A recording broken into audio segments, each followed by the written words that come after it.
Kyrie Irving has been killing it as of late and insinuating himself in the news cycle right in the middle of the NBA Finals. He isn't actually in the NBA Finals, mind you. In fact, he didn't even make the playoffs. No, check that. He didn't even make the play-in tournament. This despite the fact his team, the Dallas Mavericks, traded for him to put themselves over the top, and then the entire team systematically fell apart. None of that should come as a surprise to anyone though, as Kyrie has been on a John Wick-like scorched earth tour of destruction around various NBA franchises since leaving Cleveland. After he was done burning Boston and Brooklyn to the ground, it was time for him to resurrect his career and reputation in Dallas. I'm thinking I'm back. Unfortunately for old Mark Cuban, that decision did not pan out very well. And just recently, Kyrie took to Kyrie's social media to let us all know we should stop talking about Kyrie.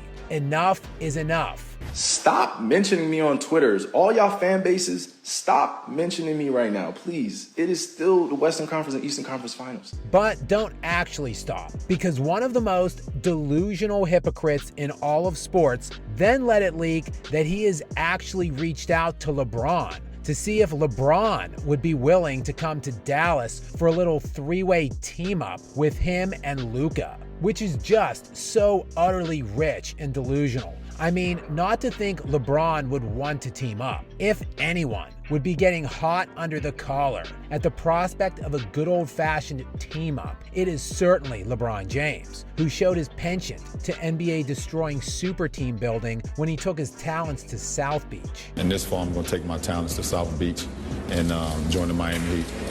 Then, when that ship was sinking, it was time to join Kyrie in Cleveland and bring along Kevin Love. And once the iceberg was approaching that vessel, Iceberg, right ahead! LeBron chartered his nearest banana boat to LA, and his fellow Clutch Sports brethren Anthony Davis was close behind. It was then LeBron's bright idea to bring Russell Westbrook on board. So no, Kyrie is perfectly sane and rational in thinking LeBron wants to team up. In fact, LeBron was recently letting everyone know just how much he wanted to team up with Kyrie. He made that abundantly clear at the last trade deadline when the Lakers passed on Irving. Well, definitely disappointed.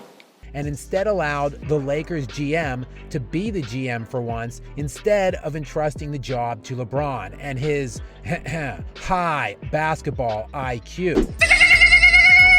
All the Lakers did was make an improbable run to the playoffs over the last third of the season, all while LeBron missed 16 of the Lakers' final 24 games. Oh, and then made a run all the way to the Western Conference Finals, where they were within one possession games late in every fourth quarter of that series, only to have LeBron shoot them completely out of it. Regardless, I think we can all admit, maybe even LeBron, that Rob Pelinka is a pretty good GM, which likely means, unfortunately for Kyrie, a team-up with LeBron is not imminent in LA, and there really isn't a viable path to making that happen in Dallas, since, you know, LeBron is under contract with the Lakers at the moment. Oh, and the Mavericks have absolutely no assets whatsoever to trade for him, and flat earth to Kyrie. You aren't even a member of the Dallas Mavericks yourself at the moment. He's a free agent currently. But a desired reunion for these two does make obvious sense. The only place Kyrie hasn't blown to pieces like some hilarious comic book villain is Cleveland when he was playing with LeBron. Conversely, LeBron, in typical LeBron fashion, has siphoned all of the credit for that 2016 Warriors series off of Kyrie. You know the series I'm talking about. That one right there made you the greatest player of all time. Yes, that series. The one against the 73-win Warriors. Taking a closer look at that playoff run, does anyone realize that in 21 games that postseason, LeBron averaged 26.3 points per game, while Kyrie averaged 25.3 points per game? That one right there made me the greatest player of all time. How about this one? In the actual 7-game final series against Golden State, LeBron averaged 29.7 points per game, while Irving averaged 27.1. That one right there made me the greatest player of all time. But the all-important Game 5 on the road at the Oracle, with the Cavs facing elimination down 3-1 in the series, Irving played arguably one of the best playoff games in recent memory, scoring 41 points with absolutely preposterous shooting splits of 71% from the field, 71% from the three-point line, and 100% from the free throw line. To repeat, that is 71, 71, and 100 splits for 41 points in a road elimination game. But that Game 5 performance by Kyrie was so absurd that LeBron even had to take notice. This guy was special. Probably one of the greatest performances I've ever seen live. And LeBron doesn't typically give anyone but LeBron credit. And I want my damn respect too.